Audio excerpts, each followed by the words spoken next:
So thanks everybody. This online faculty panel grew out of one of our most popular sessions in a series that we created to support online course development at RIT. It's traditionally been a way for instructors to learn more about teaching online by speaking directly with the instructors who have done it. This summer, we're in a slightly different context. We're all working to design flexible courses that will work for us and our students as we make sense of what we'll be doing in the fall. And so even as we talk about teaching online and using asynchronous tools, I welcome you to ask questions about spring and what folks are thinking about for summer and for fall. So with that, I'd like to ask the members of the panel to introduce themselves. And what I'm going to do is perhaps start with Michael Skyer, because he is top. He is the top person in my cameras, at least. Thanks, Michael.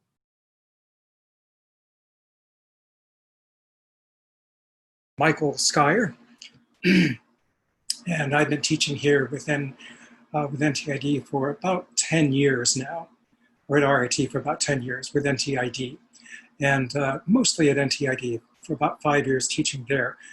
I teach college writing, and then I've also done some things with another department. That's the MSSE department, and my role there is particularly to train people who are going to be deaf educators in the future. We're going to be talking about pedagogy and doing research methods and everything with that, and how people do language acquisition and learning. And that's what I've been teaching. I've been using the internet for probably 10 years now to do much of my teaching. And in the past, I used what was called the IDEA tools. And that was way back, but now we're changing things, and now I'm using My Courses, which is a newer tool that we're using with the at RIT. And we have a whole host of different things that we can apply to classes and everything for undergraduate, and then also things for graduate students as well. And there are a great many benefits to doing our education this way. I have found that altogether and everything, that it's very positive. There are some drawbacks, of course, and everything, but I'm really thankful, Rebecca, for you inviting me, and I look forward to meeting all you other members of the panel, and I want to hear your questions later. I'm very curious to know what you want to share with us. Thanks so much. Thank you, Michael. Sandy, do you want to tell us a little bit about your experience and what you've been teaching and who you've been teaching? Well, it started a long time ago. I remember a very bright light at the end of a tunnel. So I teach primarily in College of Science and teach, now it's about half and half online and face-to-face for the last 7 years now. And my courses are non-majors, majors, freshmen, graduate students, kind of all over the place. So it makes a very interesting mix for either online or face-to-face. I teach in the summer 6-week sprint sessions. I teach the full semester courses, so it's kind of a mix of things. I started online teaching by actually making a flipped classroom. So I didn't delve straight into online. I was doing a lot of flipped classroom sorts of things for a year or so before I did I could just put this all online. This could be amazing, maybe. Primarily because my office at RIT has no windows and isn't air conditioned. So doing my courses in the summer became something I didn't want to do. So the small bite conversions are something I really recommend to folks, and that's really something I think that ILI is great at supporting, is thinking about, okay, you don't have to go whole hog here, right? So what are the pieces that would really fit well with online, and how can you make those work for you and for your students really well, and then build on it. And eventually, before you know it, you have full classes of craziness going on. Yeah. Thank you. Thank you very much. Elizabeth, can you tell us a little bit about you and the courses you've taught and who your students are? Sure. Hi, I'm Elizabeth Reeves O'Connor out of the School of Communication. I'm also the director of the Expressive Communication Center, where we work with students on their public speaking abilities. And my experience teaching online goes back pretty much, I think I've been teaching online the better part of this decade or the last decade. And it started with a regular semester course. And since then I've taught when we were in the intersession, the 3-week session, 6-week sessions, 12-week sessions. I've taught blended, and I have a lot of experience incorporating presentations into online courses, which I know is something that is particularly challenging. And there's a lot that goes into that on our end and also on the students' end. This last semester was a real learning experience. Most of my online experience has been, I've developed my classes to be asynchronous, but I did experiment quite a bit with some synchronous stuff in the spring, knowing that the students' schedule was able to accommodate that. So that's something that I'm thinking about incorporating more moving forward a little bit. So, and then the other piece in my role as director of the Expressive Communication Center is that in the spring, we were able to move all of our peer consultant appointments to online. And so we're looking forward to that continuing in the fall, offering online so we can support online courses, the oral communication needs of students through the ECC.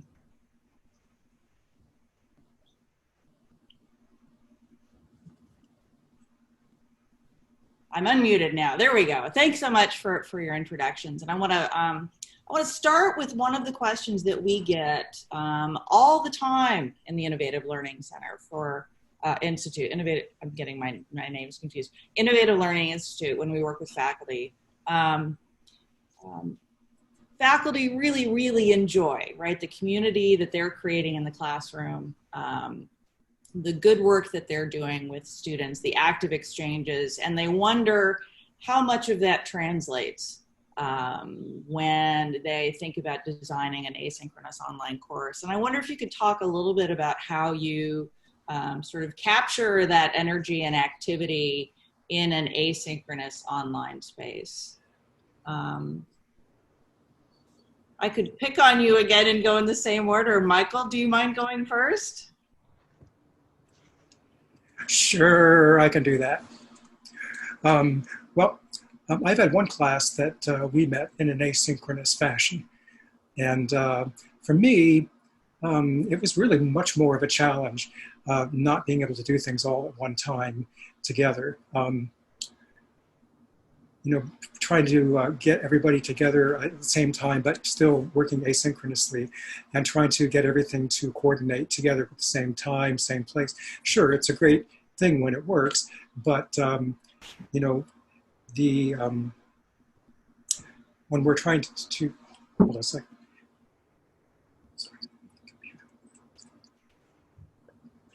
Yeah, sorry, the computer froze up on the interpreter for a moment. So anyway, there are many things that we're doing with that type of learning and everything. And we have, in the fall, we're hoping to have a full list of classes and everything that we can set up that way. And we're trying to evaluate and find out where all the errors and things are again. And then we can include things, we can make those corrections that we need and everything and incorporate things into my courses so that everything works well. With the COVID-19 and the pandemic and everything like that, has really forced people to try and increase their learning, and it's raised the learning curve, making it much more of a challenge for us. We're trying to get everything to run well on Zoom, and we're trying to get everybody to be able to participate all at the same time, be able to see one another and everything and communicate one another all at the same time. It's especially important for deaf and hard of hearing students because that way they're going to be signing and they're going to be interacting. There might be captions. There are many deaf students also who use transcriptions where they use the captioning service and everything. And there are many students who actually communicate only in English without using ASL at all. So trying to get all that stuff going with a Zoom meeting and everything like that, and having it face-to-face with all the different language things that are going on. It's not necessarily easy, but as students participate in that, we're trying to make that all run better with Zoom and everything like that. But trying to make everything happen with synchronous communication. So, so we're hoping that in the future, when we are able to do this, that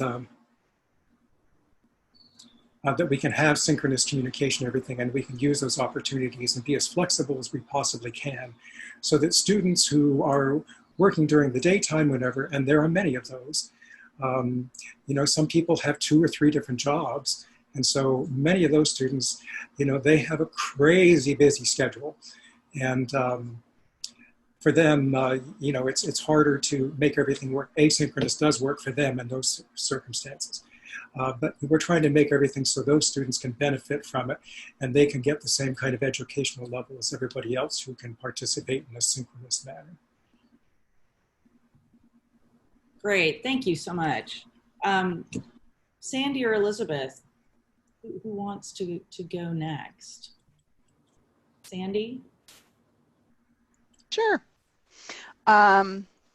So my one online class is what I would consider fully asynchronous. I don't even have scheduled office hours because they don't show up. So we schedule individual meetings when the students need them and things like that. And that's worked really well. Those students have chosen an online course. And I think that's a strong distinction, especially going into fall, that we need to kind of keep in mind. The students that are already registered for classes for fall have chosen an online course if they want one. If they didn't want one and there was a face-to-face section available, they've chosen that, right? So trying to find a way, I don't want to say appease, but it's the only word coming to mind today. The students who have elected to be in the classroom in a better way in the online environment is important, right? So as Michael mentioned, the idea of synchronous sessions can be very important for some courses. And for many of the courses that I'll be taking care of in the fall, we are looking at a lot of pre-recorded things, almost in what I would consider a flipped classroom environment, right? So they're getting a lot of content before they come in, and then doing all of the hands-on fun activity sorts of things with some application of ideas in the classroom. And that, I'm hoping, will help with that. I didn't choose online, but that's what we are looking at, because we need everyone to be safe, right? So this is a weird time that you've chosen to think about online things, probably driven much by our environment. But the asynchronous sessions in my fully online class, it really is I'm there when they need me to be, and they interact much more with one another, I think, in the online class than they do in my face-to-face sort of equivalent version of the class. They're back and forth in the discussion board a lot more. And Rebecca and I have talked before, I actually ended up having them start posting homework assignments in the discussion board, because they have to post before they can see everybody else's. So there's no, copy paste here going on. But they've interacted with each other a lot, going, hey, I never thought about that regarding a particular assignment. So it's a different type of synchronous, right? As Michael mentioned, these kids are busy.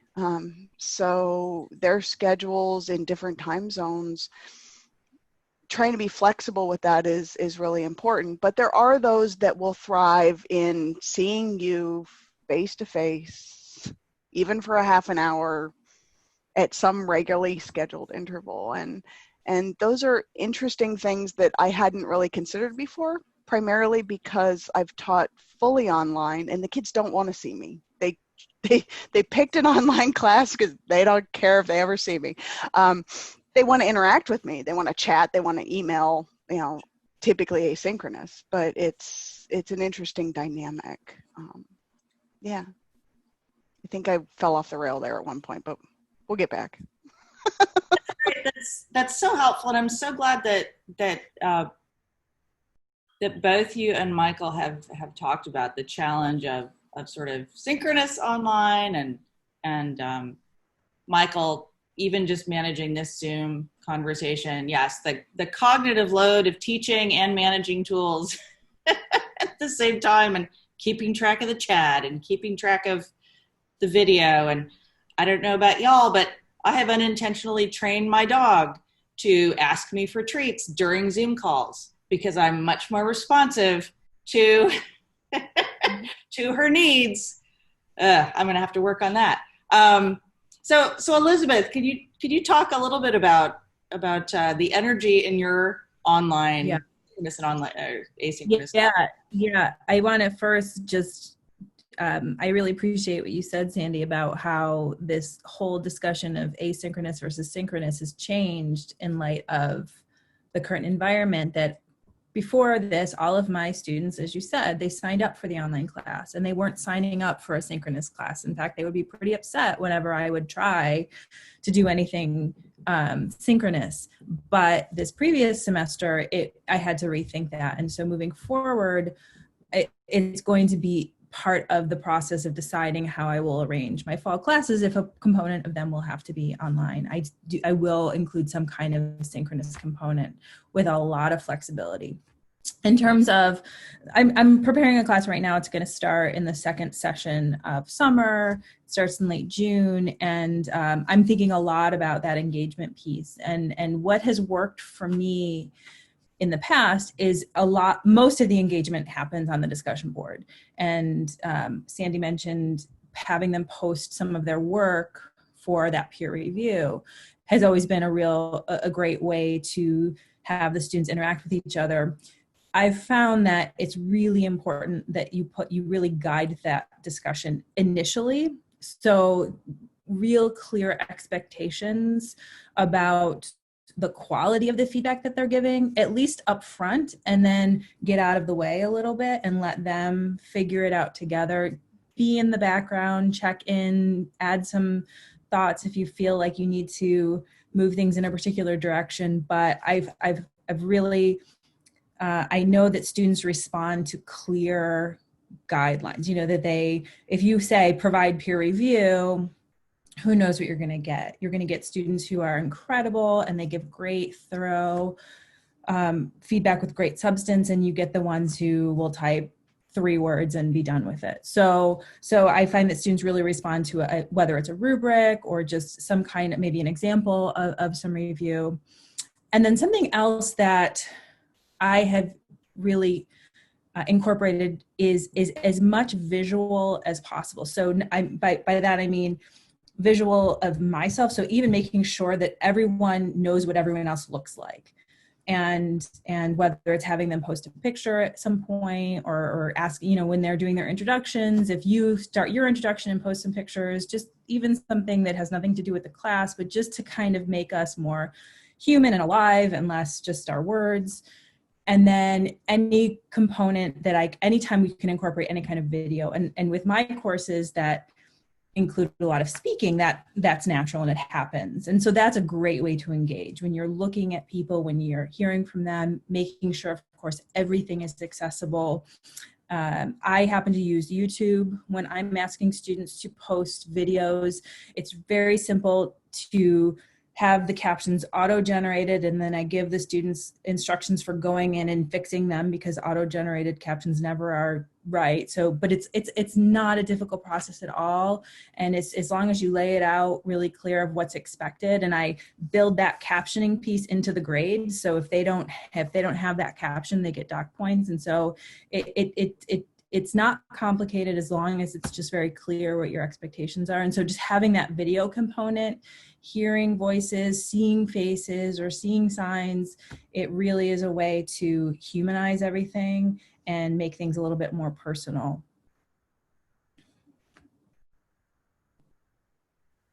Thank you. I love that you're, I love the point about visuals, and I could see Michael nodding as you were mentioning the importance of visuals. And it doesn't take a lot, right? Even just posting still photos and encouraging other folks to do that can really make a difference. One of the sessions that my colleague Michael Starenko has been running and will run again in a couple of weeks is on instructor presence and creating community online. And I think it's really interesting to think about how you're present in a classroom, whether it's face-to-face or blended or online or synchronous or asynchronous, and how you can be the instructor that you are in those various places. You've already mentioned this a little bit. Can you talk a little bit about some of the tools that have been really valuable to you in sort of being present for your students and what's been valuable to you? And we can continue to go in the Michael, Sandy, Elizabeth order, or you can just kind of go for it. It's up to you.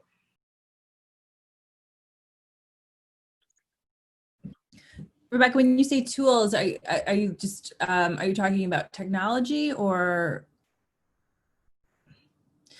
I can talk personally what I do just to keep myself engaged, because I think given the freedom of the schedule, it's very important for me to set a schedule for myself where I'm checking in daily at a particular time to make sure I'm not letting those messages pile up, but rather, and this is just, I mean, I know this is, I'm sure each instructor has a preference for this, but I like to clear out all my messages every day and make sure that they're read and responded to, just to constantly have that presence. I know students don't have that constant presence, they're not all there, but if a student asks a question on a Monday, I want to make sure that it's not sitting there for 2 or 3 days with nobody responding to it. So I just really make sure that they know that I'm there. I might, like I said, I like to sort of stay out of some of their discussions. That's for them, but I will kind of just pop in little ways here and there, just as a reminder that I'm here, I'm present, sometimes I'll ask questions, especially, I like asking questions of students who tend to be more reticent, more not participating as much, to try and pull out a little bit more. Sometimes students are just too nice to each other. They don't challenge each other sometimes. And so every once in a while, if I see someone needing a little push, I might pop in there and do that. So just as being, for me, disciplined about that, being there at least during the weekday. I sometimes I don't go on the weekends, but most of the time I will at least check in to see if there's anybody that needs anything. So that's a tool that I use, just like a real clear schedule for myself. That's great. Michael, did you have some tools you wanted to talk about, whether it's actual digital tools or strategies? Yeah, sure.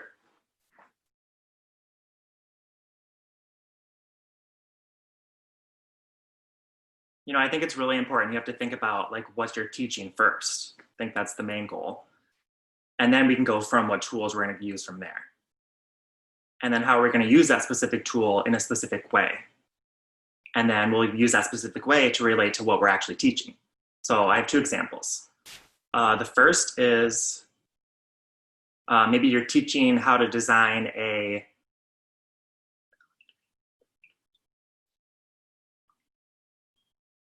like a unit. If you're designing like a unit plan for the class.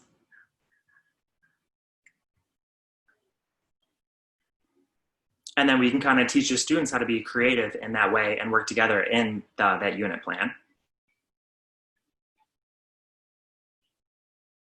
And you could write down names of the people that are going to be involved and what their responsibilities are going to be that's another example, is like a project. Another good one is Google Docs. I think that's an excellent tool that I've used in the past. A lot of students can work together at the same time at different times, and all the edits will show up. As they write, it'll kind of like build on itself, and you can see who's actually typing. And I think that's a really good tool for like a specific task. Another example I had was like a cumulative project. For example, maybe if a student is doing research, for a few semesters, this student would have to make a presentation, like a 5-minute presentation. And that kind of challenges the student, a 5-minute presentation like on the fly. So that kind of challenges the student to, really think about what they've been researching. Zoom is of course a good one. PowerPoint as well. And, we can show the PowerPoint and me signing at the same time. So I think that's a good tool.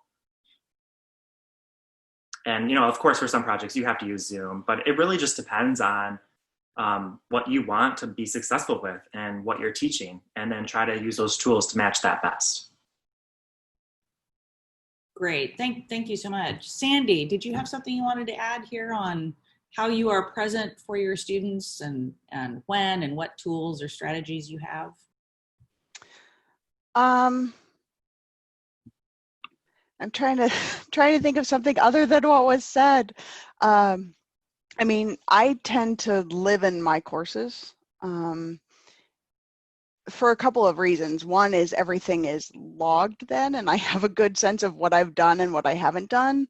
If any of you have email inbox overflow issues, I don't want to lose an email on a student because I moved it to the wrong folder or deleted it, or just, wherever it goes into the wilderness.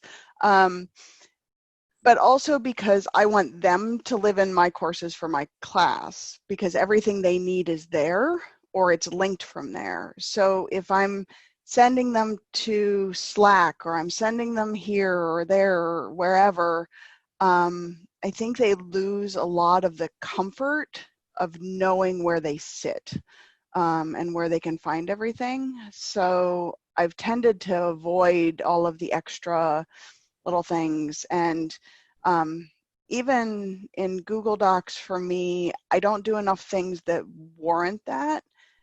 We do some peer review type things, but they're typically within my courses with rubrics, and that gives them a chance to give each other some feedback, but not stress them that they have to go learn something else or do something else or anything like that. I think the most stressful thing I make them do is post a video in Ensemble, just so I can link to it and have things. Our video Ensemble is our video server, so that they can have experience with making small videos and things like that. But the interactions tend to be very text-based in those courses. And to a point, it makes it a more level playing field, right? Because everybody's communicating the same way. No one's getting extra attention from me in a particular environment than another. And I feel a little bit better about that. And it makes me feel like I'm reaching everybody a little more equally than some others. Now, some don't like to do that. And as Elizabeth mentioned, some of them just don't want to respond. And so I've actually taken away discussion post requirements for responses in my grading. The only place where I have a requirement for that now is in our virtual poster session that we do. So they have to ask questions of each other about their posters. But that gives them a very targeted thing to look at with that. With their homeworks, the casual conversation back and forth is just that. It's not graded. I don't give them any credit for doing that. They just kind of have done it. Some classes, not others. You are all well aware that one group of students in the fall is very different from your group of students in the spring in the same course. So is bending a little bit away from the face-to-face that some of them want, and that's why I kind of caution for synchronous things if that's what you're pulling in for things. It's like Michael said, recording, I think Elizabeth mentioned it too, kind of recording things that they can go back to later, even if you're having a synchronous session, becomes an important aspect too. It's funny. They'll say they want synchronous, but then 3/4 of them don't show up. So the ones that are there are the ones that want it, right? But the rest of them don't. So we can't be miracle workers. We're not mind readers. At least not, I'm not. I don't know about all the rest of you. But I can't know exactly what each individual student needs, particularly online. And I know that's a struggle for a lot of folks. I have a dear friend who's teaching online really for the first time this summer, like fully online, not COVID online, that's different. But is really struggling with the students can be hurtful in responses and posts to one another and to you. And a lot of that is not because they're trying to be malicious people, but because the text, and you've read emails from colleagues where you're like, I can't believe you just said that to me, but it's totally taken out of context with no, right, with no facial expressions associated with it, things like that. And it becomes a social media platform and they tend to just vent. So things like that, like Elizabeth mentioned, they can get derailed in discussion posts on the wrong things very quickly. And like she said, kind of nipping that quick, both for your sanity and the safety of the students, right? So it's weird things. Again, I fell off the railroad track. Rebecca, why do you let me do that? You just have to put up the big hook and say, no, over here again. But your detours are always so entertaining. So why would I stop you? I'm really loving the responses, right? I think there's this idea, I think we get the message sometimes that we're supposed to meet students where they are, right? If they are talking with one another on Discord, then let's go meet them there, right? Why would we make them travel to another tool? But teaching online, right, means you need to keep track of a different set of things, that there's a record, and that you may just want as much activity as possible in a space that you can kind of control and document and contain. So just a lot of balancing, right? And some of this is really going to depend on your comfort level with these tools and on your intentions for your class and the sort of ground rules for interaction that you might set with students.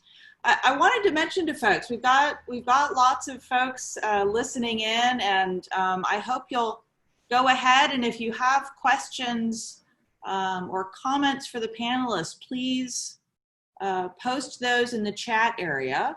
And if you're not familiar with Zoom chat, if you navigate to the bottom of your window, you'll see the chat speech bubble button. Oops, it looks like we have a question almost. It's in the process of being typed. As that's being typed, I wanted to ask the panelists, can you tell us a little bit about how teaching online asynchronously may have prepared you for the pivot this spring? Were there certain skills where you felt, oh, I can do this? I've done this before asynchronously online. And were there things that you took away from that? Elizabeth, I think you mentioned that synchronous, what do you know? People seem to enjoy that now and then. Can you talk a little bit about that? Whether you felt like you had secret skills from your experiences as online asynchronous, and where were some gaps in your own expertise you felt like you had? And I don't know who wants to go first, or if I need to rephrase the question. I can say I was so grateful that I had the experience that I had. I was very mindful of what that experience must have been like for someone who didn't have a lot of the online teaching experience. Even with all that experience, I wasn't currently teaching online. I typically only teach online in the summer, not even every summer. So, but I was grateful that I could pull from a lot of even the classes that I was teaching this spring, even though I didn't have online shells for them, at least I had other things to pull from in terms of ideas. And, you know, I'm very familiar with the quiz system and the Dropbox. And so it was real easy. And I'd made so many mistakes in the past, things that, and not real mistakes so much, but things that just efficiency, things that, you know, ways to organize your shell to make things very efficient when it comes to grading and keeping things organized. Sandy mentioned like keeping track of everything. So I've learned a lot over the years, learned by doing, that I was just so grateful to have that moving in to online. And looking forward to fall, since we don't know what we're doing for fall yet, I feel that I'm grateful that I know that I can pretty easily switch my mind to, okay, what do I do if this is fully online? What do I do if this is blended? So absolutely, that's true. And I can imagine, but one thing that I did that was very different in the spring was that really trying to be aware of, like, for example, I had a lot of students in China who had trouble accessing our databases. And so I really had to think differently about deadlines and requirements. And I had a lot of plagiarism in spring, a lot of duplicate submissions. So students were pulling from papers and from that they had written in previous classes and previous semesters. And so when I would reach out to these students, a lot of them were saying, I don't have access to the journals that, you know, that I need for my research. So I pulled from papers that I've written in the past. So having those conversations. And so, and I remembered that usually in classes, I will talk a lot about Turnitin and why we use Turnitin and how they can use Turnitin for themselves to kind of make sure that there's not any even incremental plagiarism or so reminding myself to have those discussions with students ahead of time. I forgot, I had just turned on the Turnitin and didn't have those discussions. A lot of students are just very surprised when they learn that they can't turn in the same paper to 2 separate classes. So making sure that you just have those conversations ahead of time. I mean, I know they should know that, but I was trying to be flexible in the spring.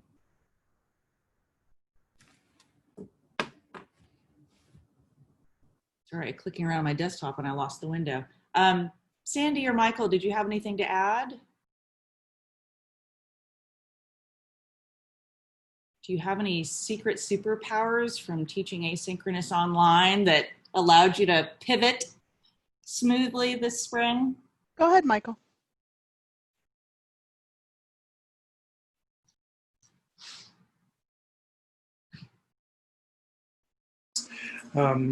With asynchronous this last spring was not really all that wonderful. I had to make many adjustments to make things match up to my experience and expectations. And during my practice, one of the big problems that we have was having too high of expectations, because this was really my first time when I was running a course completely online like this.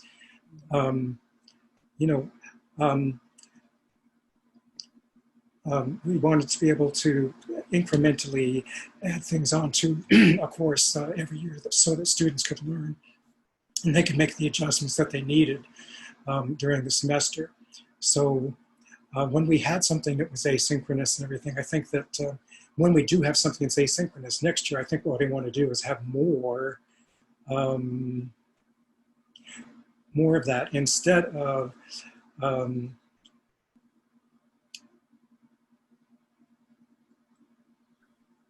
so hold on just one minute.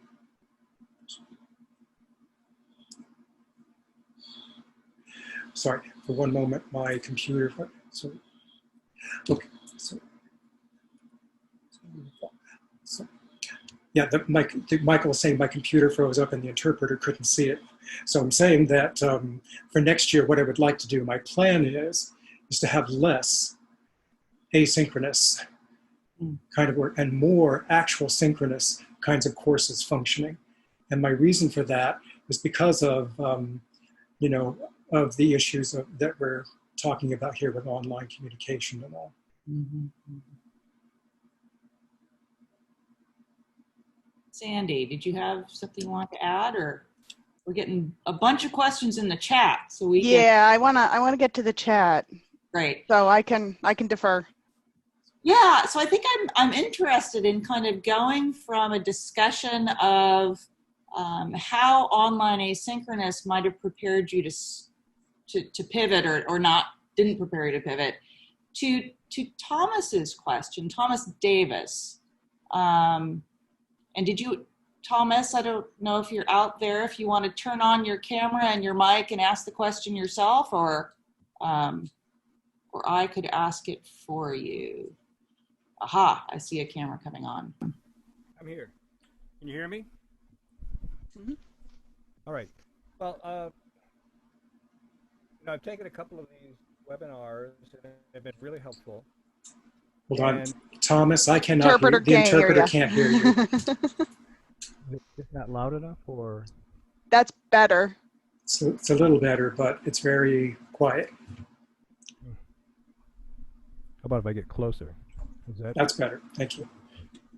I've taken some of these webinars and they've been very helpful. So I've taken to design at least the first week of one course so that it could be online. And it's an enormous job.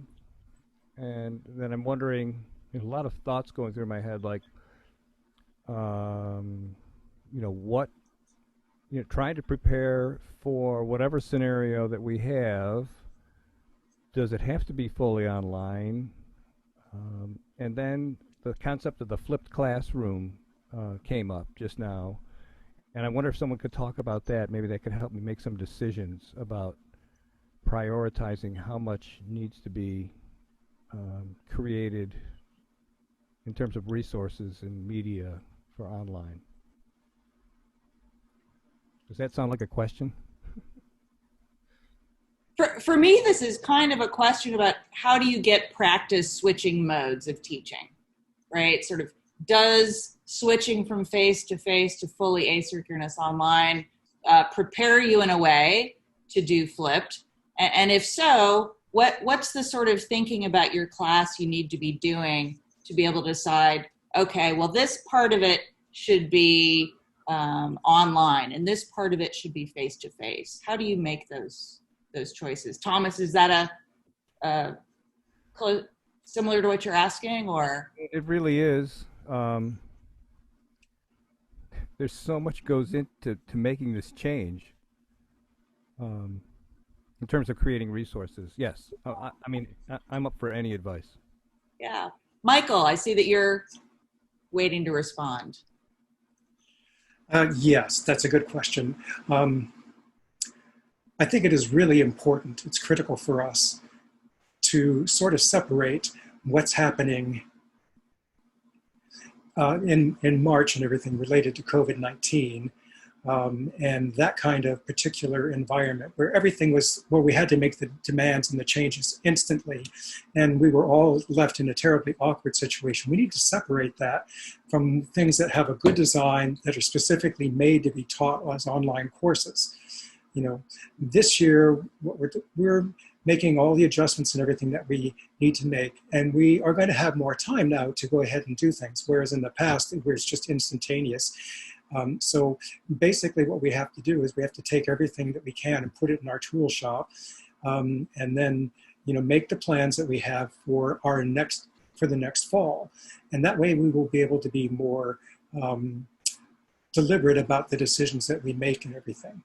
You know, and I think that that's really an important thing. So those are kind of two separate issues. And also as far as flipped courses go, You know, the model and the philosophy of that particular design is that we do two things there. The first thing is that what we're doing is we're changing how we use in-class work time. And we're using more and more video instead of having just lectures. So with a flipped class, it basically has two functions. One is we're using videos, and we're also making time in class and using class and time differently.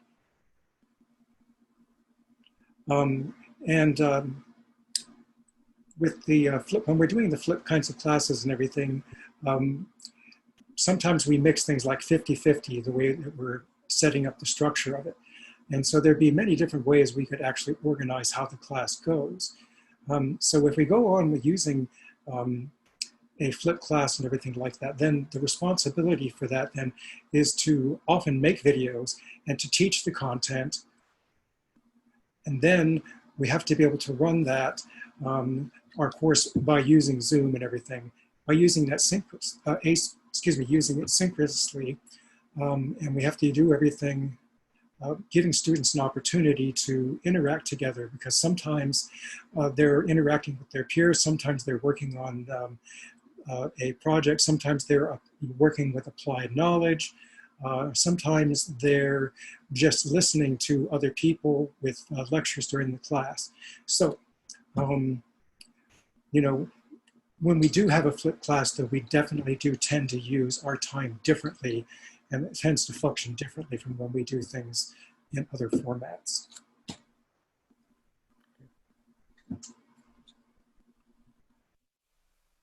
Thank you, Michael. That was fantastic. Sandy or Elizabeth, do you have thoughts? I can move to the next question. So I think Tom had an underlying there was some fodder underlying that question, and we don't know for sure what everything is going to look like for fall, right, Tom? And I mean, that's what we're all doing. We spend a whole lot of time every day going, what if? And you know, Rebecca and I spend a lot of time in meetings going, I don't know, what if? And it changes every single day. So I just came out of a College of Science meeting where we discussed what are the expectations basically for synchronous delivery in the fall. And the idea is that if the course was designed to be face-to-face on the books, as the students were signing up in the spring, that there has to be some synchronous component. It does not have to be lecture, so we don't have to sit on Zoom and talk at the students. Or for some of us with really large classes, synchronous in person is going to be tough, right? Actually being in the same place. I mean, I teach a section of 150 students. With social distancing, there is no place on campus except the Policini Center where I can socially distance 150 students. I'm happy to teach in there. They have not asked me to do so yet, but I let the registrar's office know I'm happy to be the first one to teach in Policini. But we also have to think about, you know, there may be expectations of us of rotating students through. So what you're asking about the flipped classroom is a perfect way to do that. I actually used to do this before, in the days before COVID. I would have the lectures that the students would watch in advance, like Michael mentioned. And then when they came to class, only half of my class would come on Tuesday. The other half would come on Thursday. Because there's 150 of them, I can't do an activity 1 versus 150. So 75 of them would come one day and 75 would come the other day. And we would do the activity, the worksheets, the applied learning things in the classroom. And I think that may be something that is very strong for some of the courses in the fall. Yeah, Tom. Yeah, I could see that being an advantage. I have the opposite problem. I have a small lab, about 16 stations in it. It's a music studio. And to put 16 people in there, they're going to be too close. So I could see, you know, every other student half and half, but then having resources online that they would need to complete. Right. And then, because the face-to-face is really important anyway, yeah, in that case. So, okay, all right, that's helpful. That's helpful. Yeah.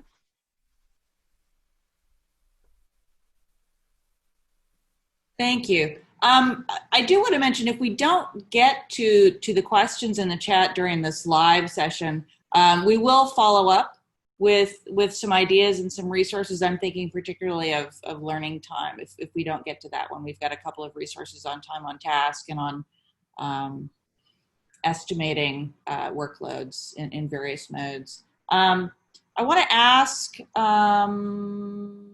and Thomas Dooley, I like your question about what online can be, and I want to get to that in a moment, but I want to make sure Barry has an opportunity to ask about presentations. I know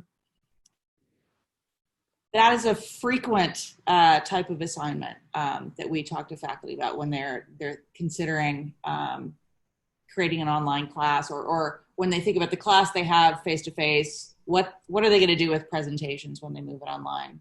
Barry, did you want to, do you have anything to add about the question that you've typed in the chat, or? Yeah, I mean, I guess, Elizabeth, Elizabeth brought this up in the beginning, but I teach public speaking and advertising. A big part of it is students getting up in front of the class. It is the reaction of the class, or the reaction of, some cases in the advertising classes, I have the actual client in the class sort of reacting to the presentations. You started talking about it in the beginning, Elizabeth, how you can get around that and sort of be very effective. If you can help me a little bit in terms of how do you still treasure the act of them presenting, but try to replicate that in an online class that would make it compelling and interesting.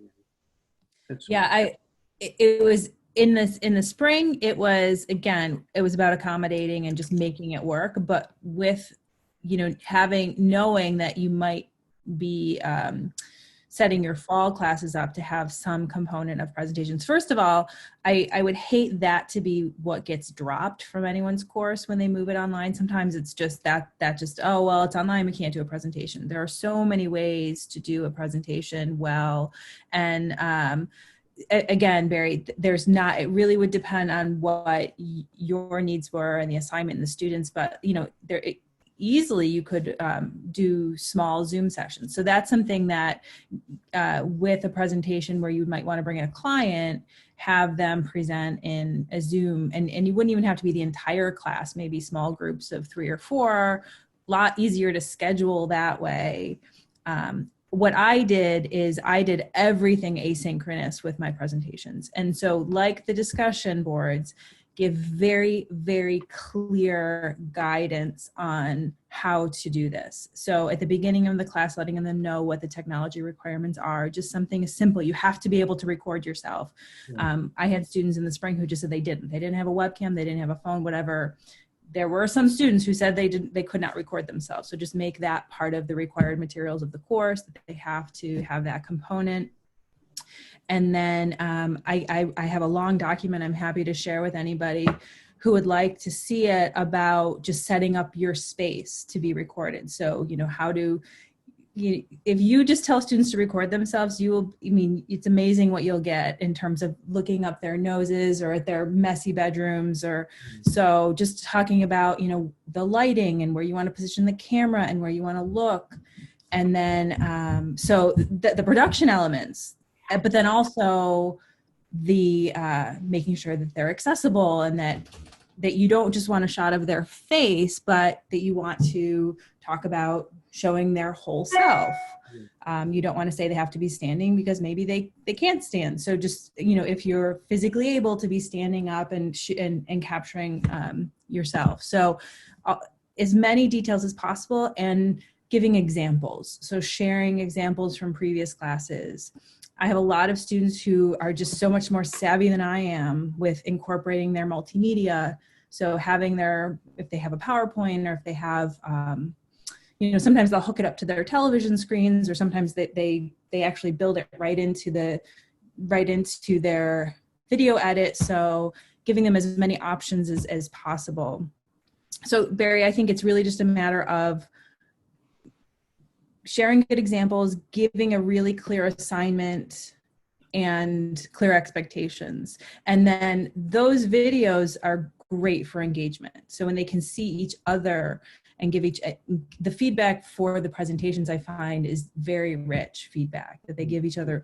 They really get into it and they really are thoughtful about how they're responding to each other. And I think it's like what Sandy was mentioning about sometimes the tone in the written verbal messages so much is lost there. But when they see each other presenting, they get a real sense of who they're working with, who their classmates are. And so the feedback to each other tends to be much more rich. But Barry, I'm happy to share with you those resources. Great. No, thank you so much. That helps a lot. Michael, go ahead. Yeah, I just want to throw one little tidbit in. One really nice thing about asynchronous time,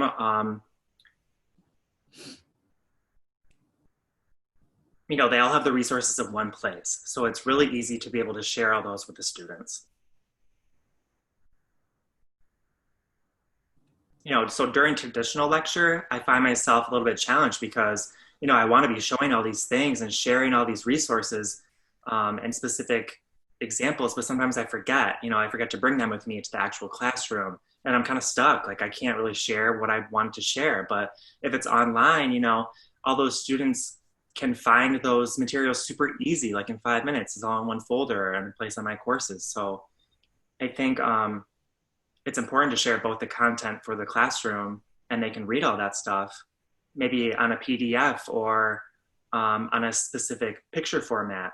You could also use memes for a little bit of humor to provide a little bit more like a human interaction in the classroom. That's one thing that I've used memes for a long time, and they have like a double meaning almost, and they're funny, and so most students enjoy them, honestly. Like kind of to lighten the mood almost, or to keep it a more humanistic vibe, rather than just focusing only on the content. Mm-hmm.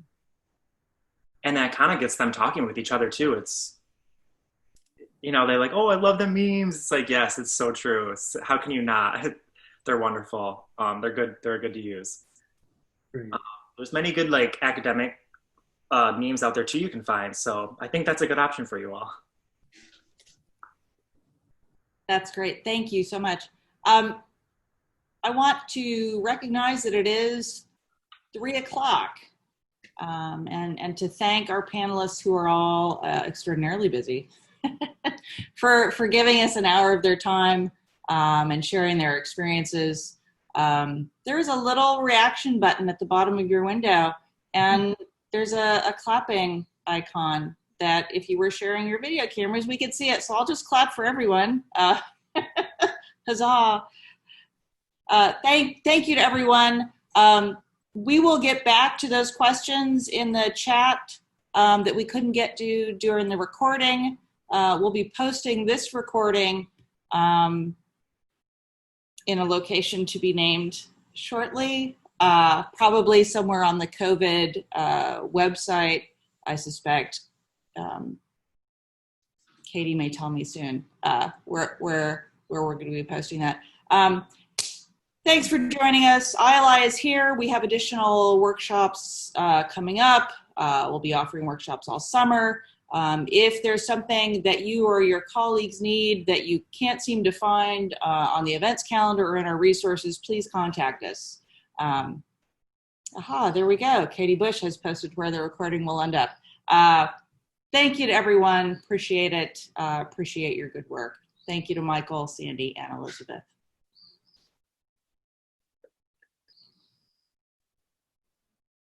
Thank you. All right, folks, thanks. Have a great day. Thanks, Rebecca. Bye. Yeah, thanks. Thank you, interpreters. No problem. Thank you. Thank you, Michael. Good to see you.